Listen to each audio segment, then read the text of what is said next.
Nos vamos a ver un caso clínico que llega a consulta hematológica. El objetivo básicamente es demostrar, aclarar una vez más, ¿cierto?, que la citología sanguínea o la citología del frotis sanguíneo, como quieran llamarlo, es la herramienta más importante para hematólogos, para la hematología clínica, porque es este procedimiento el que nos da en el 90% de las veces el diagnóstico definitivo de la anemia. Recuerden que la anemia es un signo clínico, no es una enfermedad, una patología, y como tal hay que llegar a descubrir la causa. Hacer pasar la sangre por un contador hematológico, por más que sea de última tecnología, no sustituye la realización del frotis sanguíneo o la realización de la citología sanguínea. Esta es de suma importancia porque, como les comento, es la herramienta o el procedimiento hematológico que nos da y que nos va a orientar o muchas veces nos va a dar la causa etiológica de la anemia.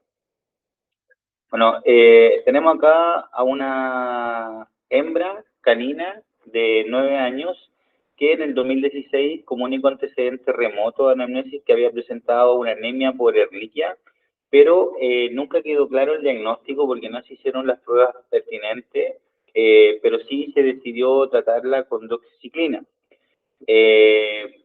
Desde esa fecha a la actualidad, esto fue en febrero de este año 2024, el único antecedente más importante era que hace 3 semanas atrás había fallecido un perrito que vivía con ella y desde ese momento la paciente empezó a dejar de comer, tener vómito y comer tierra.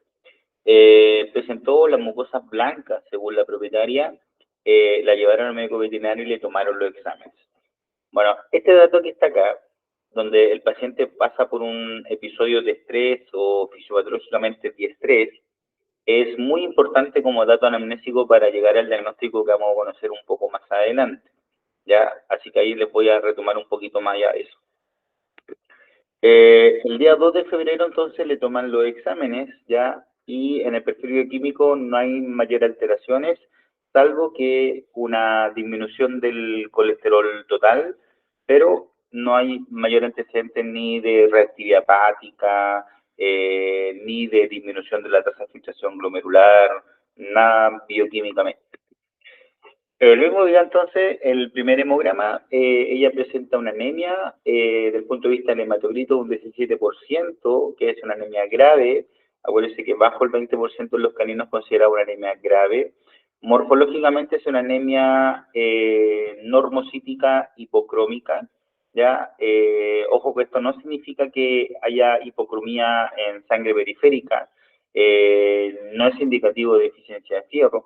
Acuérdense que esto es un cálculo matemático que es el resultado de la hemoglobina multiplicado por 100 dividido por el hematocrito. Entonces, obviamente, si la hemoglobina baja, el CHCM se nos va a ir hacia abajo. Fíjense que no hay reticulocitosis. Este es un hemograma que se toma a los días, ya que el paciente había presentado esta condición de dejó de comer, vómito y de sentirse mal, ¿no? Pero si uno analizara esto, la interpretación sería que hay una anemia arregenerativa. Los niveles de plaquetas están normales, el BPM está un poquito alto, también indicativo que en sangre periférica puede haber presencia de macroplaquetas. Y la serie blanca, bueno, no demuestra ningún tipo de alteración en su cinética sanguínea, para decir no hay un proceso infeccioso inflamatorio asociado al cuadro, ¿ya? No necesariamente que no haya, sino que quizás todavía no se ha demostrado. Entonces tenemos una anemia arregenerativa según este hemograma. El 9 de febrero le toman otro hemograma porque no había una respuesta al tratamiento que se estaba instaurando, tratamiento que no era específico, sino que era sintomático, paliativo, pero nada en contra de la causa de la anemia porque no se había llegado al diagnóstico. Entonces, los eritrocitos siguen bajando, la hemoglobina bajó más, el hematocrito bajó más, sigue habiendo esta anemia normocítica hipocrómica, sigue no habiendo respuesta medular. Ahora, fíjense que del 2 al 7, perdón, del 2 al 9 ya han pasado 7 días, tiempo suficiente como para que la médula ósea responda, regenere ante una anemia. Acuérdense que dentro de los pools que hay en la médula ósea, el pool de proliferación, el de maduración y almacenaje, un rubriblasto se demora en madurar, en terminar su proceso de maduración hasta eritrocito en aproximadamente 5 o 6 días, 7 días como máximo. Eso siempre y cuando el paciente no tenga una enfermedad inflamatoria, no tenga una enfermedad metabólica y no tenga básicamente alguna infección que pudiera estar interfiriendo en el metabolismo del fierro. Sigue entonces habiendo una anemia regenerativa, las plaquetas siguen estando dentro del rango de normalidad, el BPM sigue estando alto y ya empieza a aparecer una leucocitosis con una neutrofilia y la presencia de 2 linajes de células inmaduras, baciliforme, metamielocito. Por lo tanto, hay una desviación a la izquierda regenerativa moderada, lo que se asocia interpretativamente a un cuadro inflamatorio agudo. Y el 10 de febrero la recibo porque, por derivación, ¿cierto? Ya que el hematocrito continuaba bajando, ¿no? Entonces yo la recibo con un hematocrito del 12%, siempre realizo la prueba de fragilidad osmótica que da positiva, hago el recuento de reticulocitos que nos dan 0,4%, o sea, efectivamente es muy similar a lo que informaban acá, ¿cierto? Vale decir, no hay una regeneración medular, pero a la citología de sangre, que esto es lo importante, el objetivo de esto es demostrar que la citología sanguínea es lo que se debiera hacer en hematología y no pasar la sangre por una máquina o por un contador hematológico. Entonces, en la citología observamos que hay una anisocitosis, hay presencia de macrocitosis, y empiezan a aparecer estas células más pequeñitas, ¿cierto? Sin palidez central, más teñida o hipercromática, por llamarlo de alguna forma, y que son los esferocitos. Los esferocitos indican daño inmune, principalmente asociado a que el glóbulo rojo está cubierto por anticuerpos del tipo IgG más que IgM, y por lo tanto desencadenan una hemólisis extravascular. Desde este punto de vista, la sospecha clínica es una anemia hemolítica inmunomediada contra los precursores eritroides no periférica, ya que no ha habido una respuesta medular en más de una semana. Otros campos del mismo paciente, ¿cierto? Llama la atención la nitrocitosis y la presencia, fíjense, de estas células que son los esferocitos. ¿Ya? Lo mismo acá, más imágenes asociadas, ¿cierto? Presencia de esferocitos. Ya cuando uno ve más de 5 esferocitos por campo 100X, llama la atención y hay que buscar la causa. Se dice que los esferocitos son patognomónicos de anemia hemolítica autoinmune. Yo en lo personal los considero sugerentes, porque el glóbulo rojo si tiene alguna alteración en su membrana, como por ejemplo hemoparásito, daño oxidativo, cuerpos de Heinz, excentrocitos, estos van a ser fagocitados por el sistema retículo endotelial del vaso hígado, principalmente vaso, y se van a formar los esferocitos igual. Pero claramente una patología a considerar es la anemia hemolítica autoinmune. Fíjense que no hay autoaglutinación en este paciente. La anemia hemolítica autoinmune en canino hay 5 categorías, igual que en medicina humana, y de ellas la anemia hemolítica autoinmune tipo 3, que es la que se da básicamente con anticuerpos del tipo IgG, no generan aglutinación. La tipo 2 es la que genera autoaglutinación. Bueno, se hace entonces el diagnóstico, perdón, de esta entidad, se empieza a realizar tratamiento al paciente y en 12 días más lo cito a un control, dando el tiempo prudente para ver si la médula empieza a responder. Y el 22 de febrero entonces ya tenemos un hematocrito del 19%, ya logramos subir el hematocrito y empieza a haber una reticulocitosis bastante alta. Recuerden que para ver si algo es regenerativo, bueno, con este nivel ya sabemos que es regenerativo, pero idealmente hay que obtener el IPR, donde este paciente dio un 3,7. A la citología de sangre, lo que se observa en la serie roja es lo mismo que se venía observando anteriormente, una anisocitosis, una macrocitosis, una policromasia, esferocitos, cuerpos de Howell-Jolly y eritrocitos nucleados representados por metarubricitos. Todo esto sugerente de una gran respuesta medular. En la serie blanca, sin alteraciones cualitativas, para decir no hay presencia de cambios tóxicos en los neutrófilos, y en la serie plaquetaria, más o menos 17 plaquetas por campo de 100X, ya lo que se considera normal también dentro de los rangos establecidos. Entonces, fíjense que esto es lo que más llamó la atención, ¿cierto? A los 12 días de terapia, es que empieza a haber una respuesta medular, fíjense la cantidad de reticulocitos por campo 100X, y por lo tanto de una anemia regenerativa pasamos a una anemia regenerativa. Y esto en cierta forma confirma el diagnóstico de que el paciente presentó en su inicio una anemia hemolítica inmunomediada contra los precursores eritroides, médula ósea, y por eso no había respuesta medular. Ahora les voy a mostrar un video de la citología que se hizo en este día, de la sangre periférica, en donde va a quedar más claro entonces el objetivo de esto, que es que se entienda por qué la citología es importante para poder llegar al diagnóstico en hematología.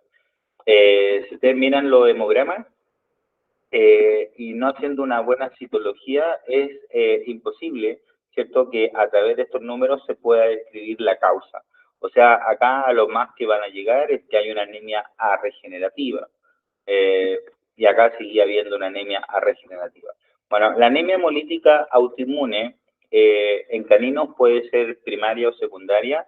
Tiene una mayor incidencia en hembras que en machos, alrededor de una relación de 3:1. Se presenta en perros adultos, ya de 6 años hacia arriba, y puede ser primaria de causa idiopática, que es la que se llama autoinmune, pero también puede ser secundaria y se debería denominar esa como inmunomediada. Dentro de las causas que originan la anemia hemolítica inmunomediada o secundaria, hay varios factores predisponentes, como por ejemplo el uso de fármacos. Son muchos los fármacos que pueden generar no solamente anemia hemolítica autoinmune, sino que también trombocitopenia autoinmune o síndrome de Evans. Tenemos enfermedades infecciosas, como la Ehrlichia, anaplasma, leishmania. Tenemos enfermedades inmunomediadas, como el lúpus eritematoso sistémico, la poliartritis reumatoide. Tenemos enfermedades que son oncológicas, como los trastornos mieloproliferativos, como el hemangiosarcoma, como el linfoma.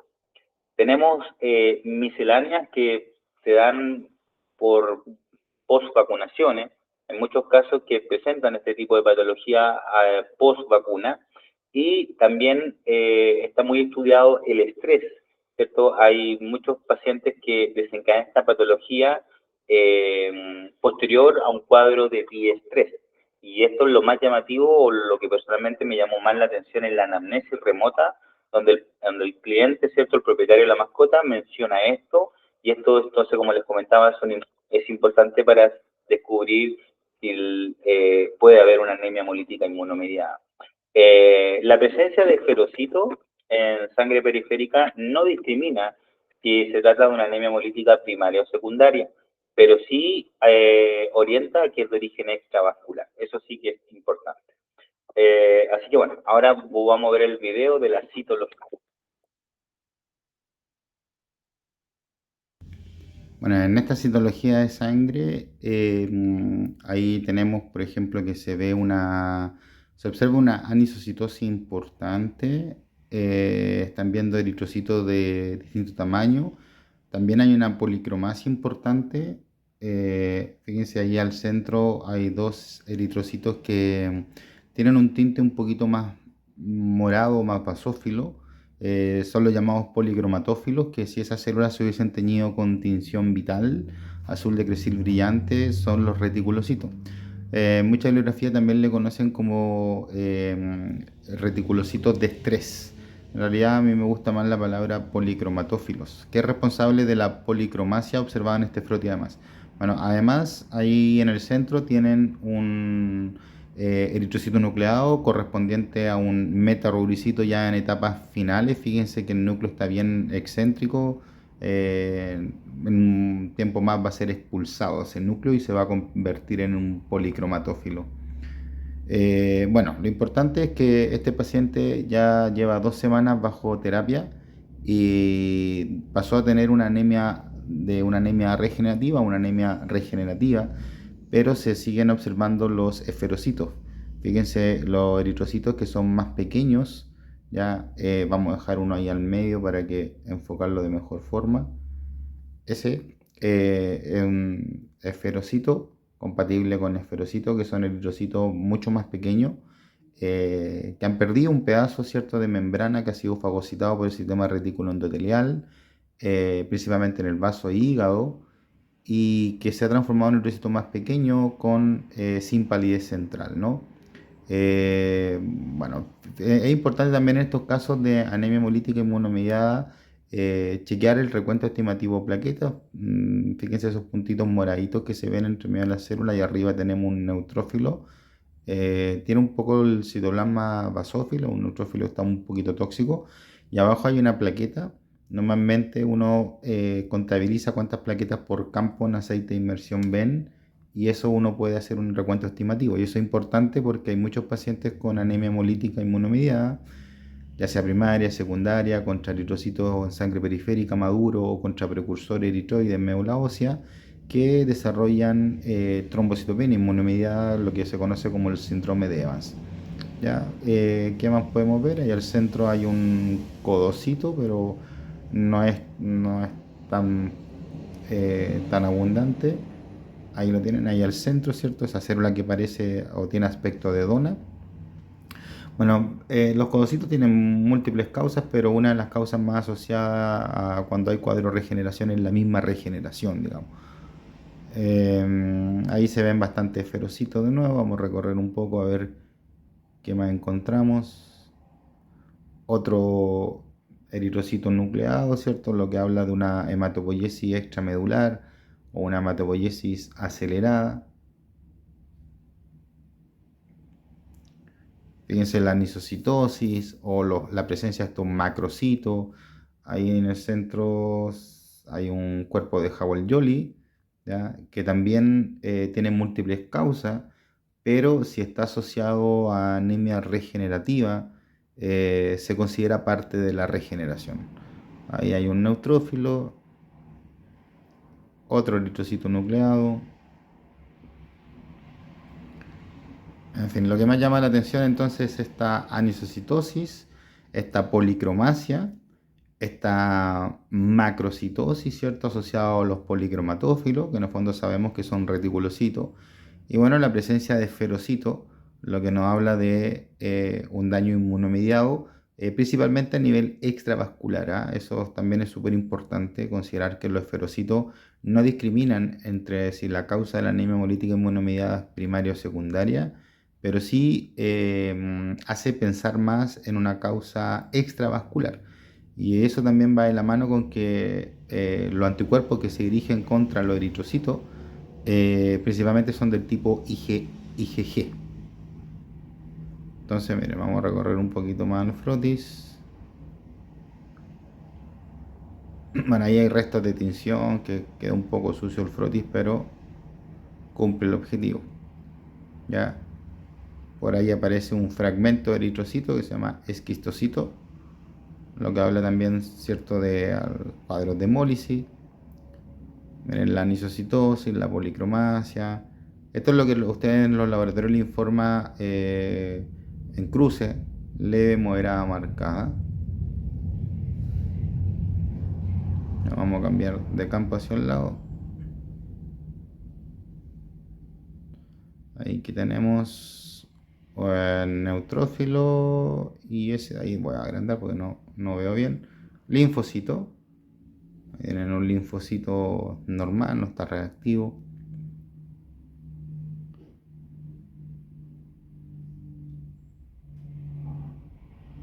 Otro neutrófilo. Generalmente en estos cuadros, cuando hay una respuesta medular importante, este paciente tiene ya una reticulocitosis del 10%, entre el 10 y el 11%. Bueno, eso sacamos el IPR, ¿cierto? En este caso, en este paciente dio 3.2, lo que es una anemia altamente regenerativa. Es bastante frecuente encontrar esa neutrofilia, ya sea una estimulación generalizada de la médula ósea o al mismo proceso inflamatorio que en este caso consistente en la hemólisis. ¿Ya? Otro neutrófilo.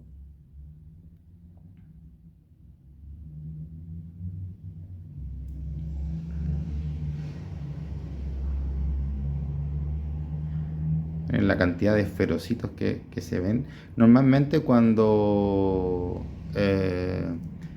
uno ve más de 5 esferocitos por campo de aceite 100X, aceite de inmersión, ya es anormal encontrar esferocitos. En este caso el paciente tiene una anemia hemolítica inmunomediada, pero no solamente los esferocitos se asocian a esa enfermedad o a esa patología. Así que cualquier anormalidad que tenga el glóbulo rojo en su membrana, por ejemplo el micoplasma, cuerpos de Heinz, pueden dar esferocitos también.